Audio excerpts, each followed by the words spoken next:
Welcome to Cooking with Mrs. Lanham.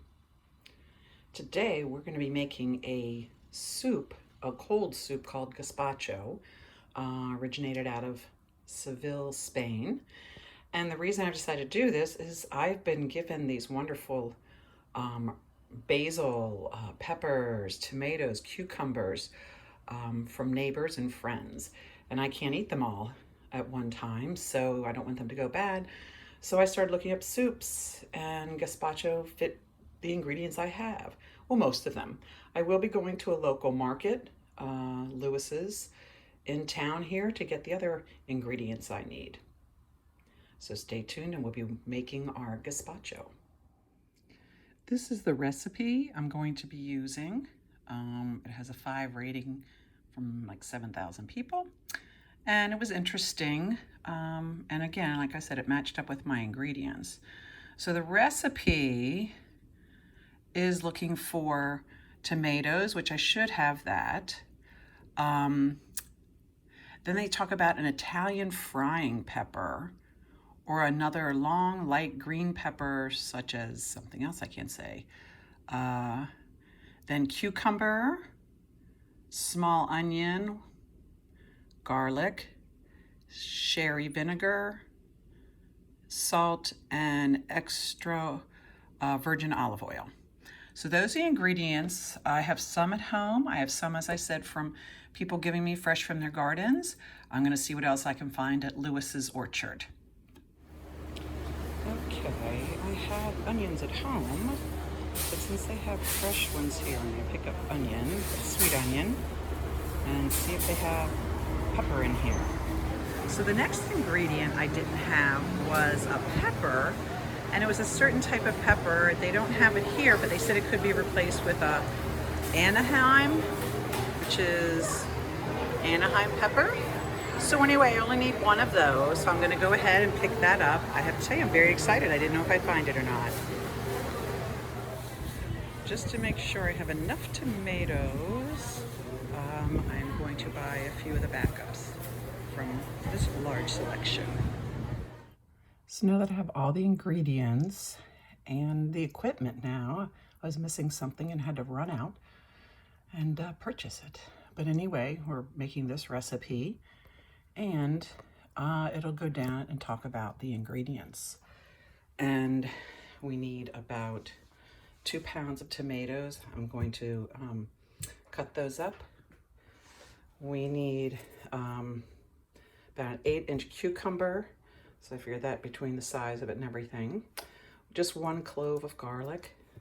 This is the sweet pepper that I found at the market. And same with the Vidalia, the sweet onion. Let's see. And then when it comes to what we're adding in, we have olive oil and rice, vinegar. They were looking for, I forget what it is now, they asked for, but it's hard to find. So I looked it up and they substituted this. And as always, there's salt. Okay, and then when it comes to the ingredients, I don't really have a blender. I have my Ninja, so I'm gonna be using that. So some of the directions I have to change a little bit. When I rinse off my vegetables, you have to wash them always, even if they come out of a garden. So my colander, my cutting board, a rubber scraper to scrape down the inside of the blender or the container, a vegetable peeler, and a chef knife, 6-inch chef knife, and a strainer. This is what I was missing. I thought I had it because I have so many at school, but I didn't. So I had to run out to Dollar General and pick one up. And then also I forgot this, the teaspoon that's used for measuring the salt.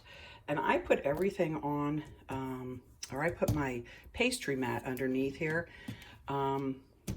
Easy cleanup, but also it keeps my cutting board from moving. So it's multifunctional. All right, I'm going to start preparing the vegetables so we can get the soup going. All the vegetables need to be washed. So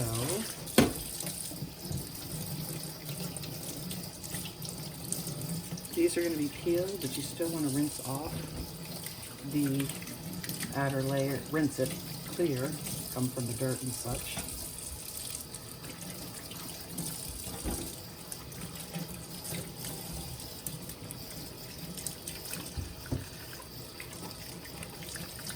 And they'll each be cut up and prepared differently, which I will show you. All right, that's what we're gonna wash for now. Let's get it over the cutting board. The recipe calls for about 2 pounds of ripe red tomatoes, cored and roughly cut into chunks. So, as I was saying, I was gonna use my 6-inch chef knife. And so they want us to core this. To be honest, I think a smaller knife would work better. 1 second.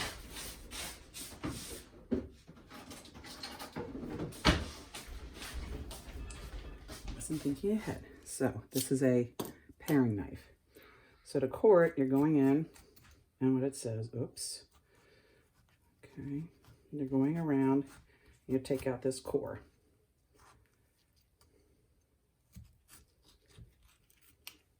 Okay, and that's cored. So, and then they said cut it into chunks. So I'm just going to go ahead. See, there's some very meaty, very little seeds in there. Okay.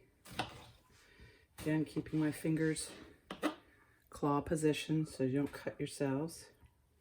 I could stop doing this probably with this knife and use that one.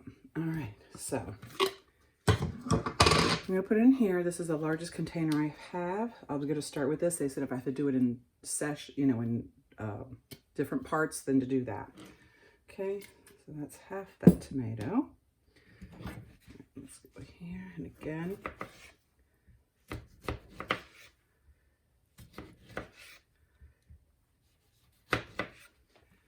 And so you see the skins are staying on. So I'm going to continue cutting up the tomatoes. And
all right, so all the tomatoes are now in my container for the blender.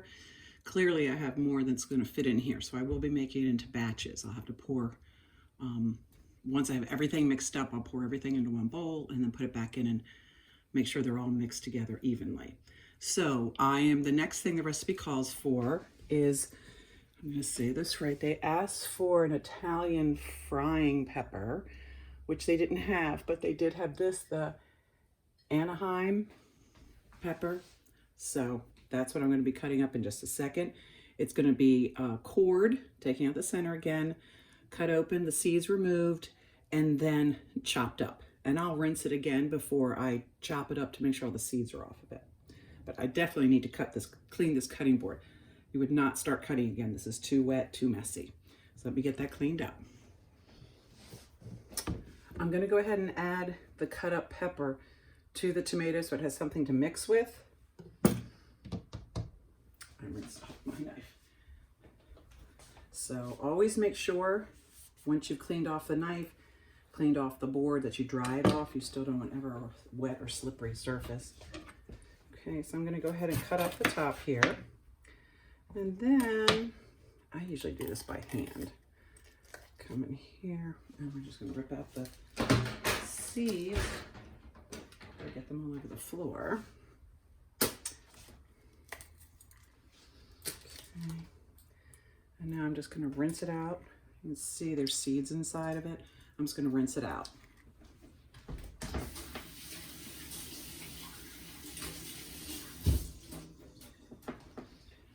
Instructions, or the way they told you to have the ingredients, was seeded, cord seeded and in chunks.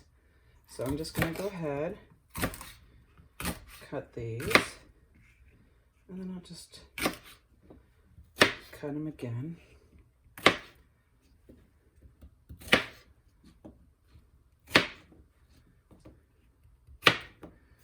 All right, and then we'll add it in there. Mix it up. I put the mixing on time lapse because it is very, my hands are wet, very loud, the mixer is, so that's why I put it on time lapse. So that's quiet. Okay. So to throw these in. Ooh, I feel like I got a whiff of pepper in my throat there. Okay, oops, one more. Okay, once I put these in, I'm going to put this in another container. I already got a bowl. Okay, so it's locked in, ready to go, and we're just going to pulse it.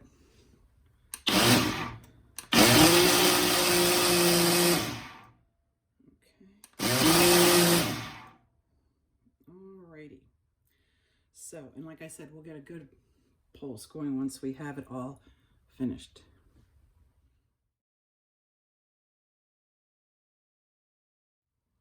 So the cucumbers are cut up, but the blender is too full. So I'm going to go ahead and take this out. This is the mixture of the tomatoes and pepper, Anaheim pepper.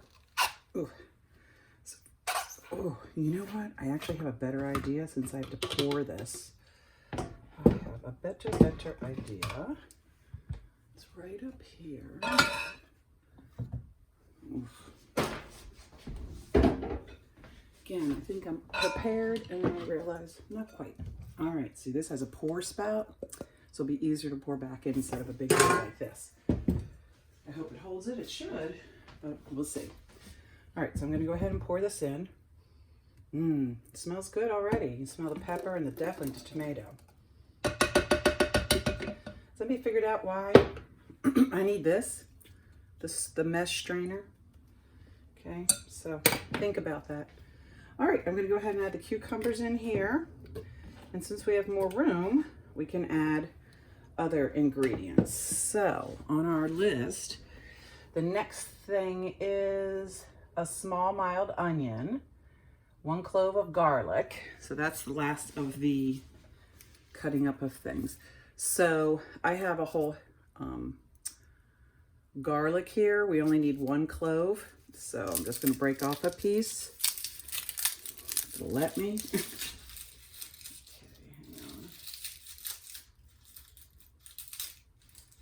Okay, hang on. Okay. All right, so I got 1 garlic clove out of here. I'm going to go ahead and just cut off the little ends there. I don't have to chop this up. It's going to be cut right up in the in here. So I'm just adding the garlic in. And then it said a small mild onion. I did get this from the market as well. So that was nice. I also bought backup tomatoes. I wasn't sure how many I had that I'd been given. Right now I'm just peeling on that thick outside layer of the onion before I start working with it. But, okay. Then the next thing you're going to do is you're going to cut off the root end here just to make it flat. Okay, you still have root holding it there together. It's tightly wound, so it's still holding it. I'm also going to come off the tip here. Okay. Now the recipe says small, but you know, again, it's what is small to one person might not be to the other. So with this, they said just cut up in chunks. So I'm going to go ahead and cut this. I think this is kind of medium sized in my opinion. So I'm just going to go ahead and I'll probably do 2/3 of it.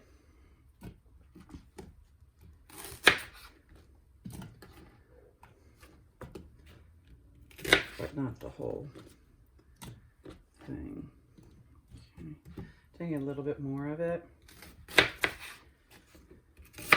Okay. There we are. Okay. And I'm just going to save that. All right, now I think that was the last of what needs to be thrown in there. So the first step is to combine tomatoes, pepper, cucumber, onion, and garlic in a blender. And get it until it's very, very smooth. Pause occasionally to scrape down the sides with a rubber spatula. So I have finished with cutting things up. What's going to go in here for now? So I'm going to go ahead and blend this up. Okay. And then I'll put it all back in here and then blend it really well. So let's just get this going. Okay, again, I'll put it on the pulse.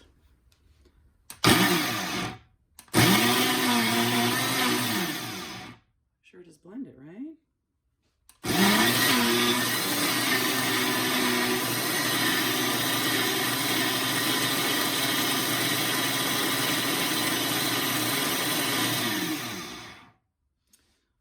Very interesting. That is cucumber, onion, garlic. All right, and I think at that point we're holding off. We don't add anything in it for now. So the next step I'm doing, because my mixer isn't bigger, I used to have a blend food processor, and I think they got separated and I didn't know what the base was, so I gave it away. Ooh, very yucky in there. Whoo, smells kind of potent too. So I'm going to put it all in here. Probably should do it with my other hand. I'm not too worried about scraping this out because everything's going to be mixed in here again anyway. So I'll go ahead and use my rubber scraper and go ahead and get this stirred in a little bit.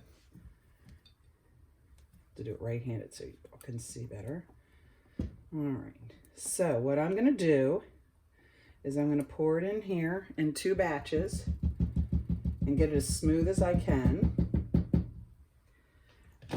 And then they'll go back in here, I think is what because again, I don't have the right kind of blender where I can take the top off and pour things in. I have to stop and do this with it. So let's go ahead and pour some back in. And we will get that. They said it would be like 2 minutes of blending. So again, that will be sped up. Okay. So, put this in here. And let's go.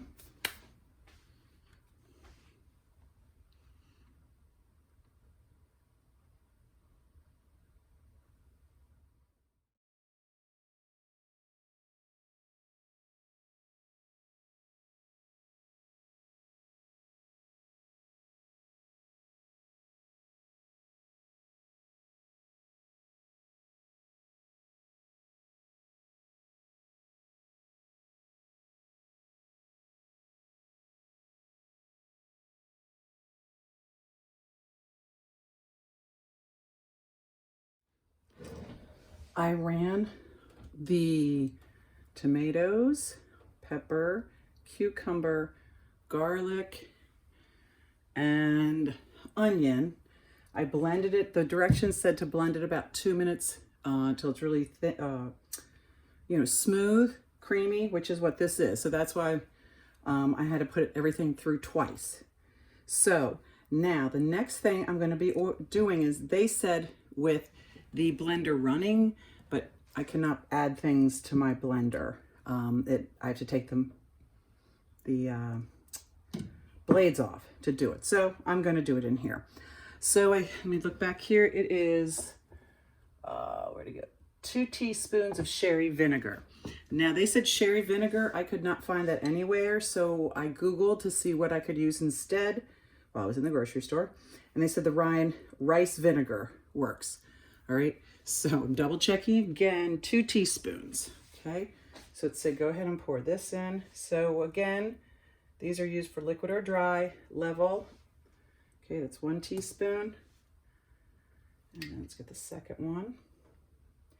Now, with gazpacho, I've had it before, but it's always been kind of like a salsa. And when I was looking up recipes, they were saying traditional is like this, not like I had like the salsa. So this is new. I haven't had this type of gazpacho, but I'm looking forward to it. Okay, then we have that, and I think it was the salt that goes next.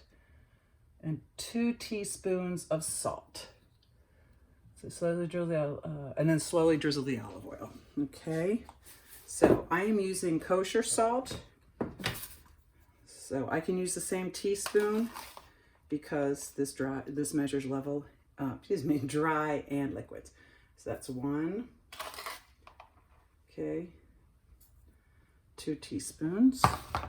Now, once I have this and I've made it and I know what it tastes like, I can adjust it. Right now, I'm following the directions as close as possible. All right, and then I'm supposed to be putting in a 1/2 cup of extra olive oil. Okay, let's see. So it says, slowly drizzle the olive oil. Okay, the mixture will turn bright orange or dark pink and become smooth and emulsified like salad dressing. Emulsified is when you have 2 things that don't want to stay together. Okay, so I'm going to measure this out. It was a 1/2 cup. So I'm using a single cup here. So I need to go, 1 cup is 8 ounces. I need to go to 4. So I'm going to measure to myself.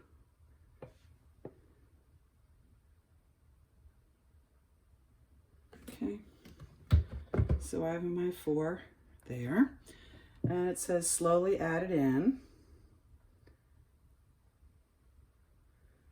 I know we're supposed to be mixing all this in, but I don't have that. Okay, so this is all in here. So I'm going to mix it in. And remember, we learned about emulsification, emulsions, is when you have 2 substances that don't want to mix in. Can you see the oil? It's still trying to sit on the top, just like they talked about salad dressing. You have to really shake it hard. All right, so hang on. But now, see, it says it's getting that deep orange color, which it is. Oh, I can smell all the ripe flavors. It smells very, very good. Okay, and then I put it back in there, I think. Okay, let's see here. It is still the same water and drizzly. Okay. Okay, and becomes smooth. Okay, strain the mixture through a strainer or food. Okay, so we are going to move this over. I'm finished with the blender.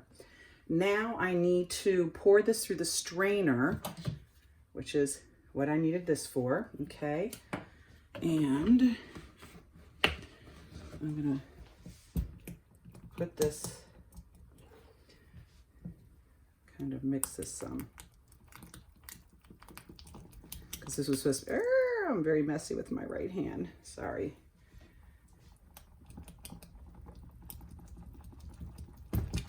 So it kind of makes it so it's mixed in, okay? I'm making a very big mess over here. So let's get, what do I do with the bowl? We'll go ahead and use this bowl, okay? And we're gonna strain it. This may be too big. Not too bad. Okay. Oops. a smaller one.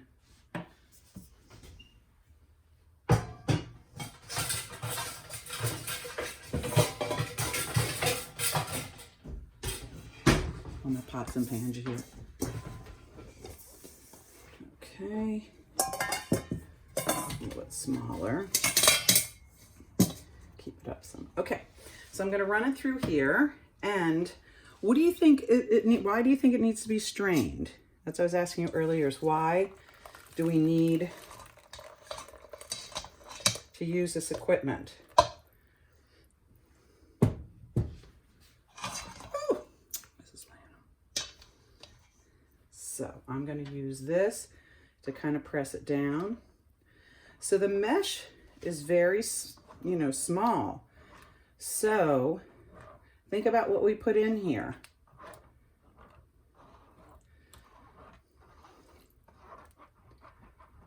Those tomatoes had skins on them and seeds, right?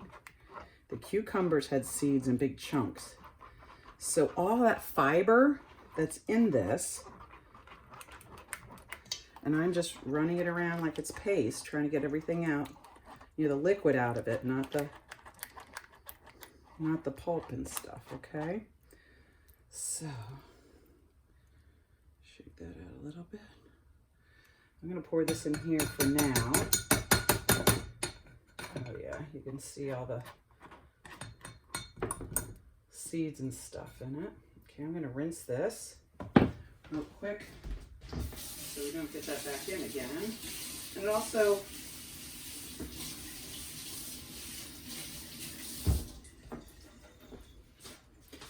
clogs the strainer, the mesh. So I want to make sure that's off. Okay, and I'll scrape that out really well. Let this drain some on its own. Keep straining it. Okay.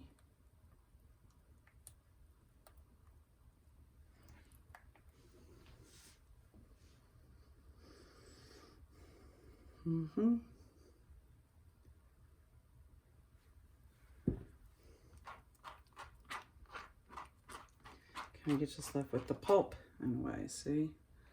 So put that in here. All right.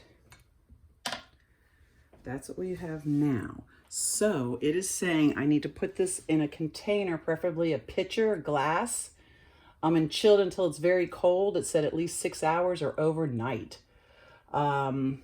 So I will probably put it in here to chill overnight because they said something glass. So I'll put it in here and I'll chill it for 6 hours. It's almost 5 p.m. It's 4:43. So I don't think I'll be eating it tonight, but it has to be at least 6 hours. So anyway, this is what the final product looks like. Okay. I'm going to go ahead and pour it in here so I can save it. And then tomorrow I can show you and tell you how it tastes. I decided I might as well strain it one more time when I take it from the big bowl into the glass bowl for overnight. So I thought, oh, strain it one more time, can't hurt. And I have a cover for this large measuring cup underneath. You can see it drips through. Let's shake a little bit more.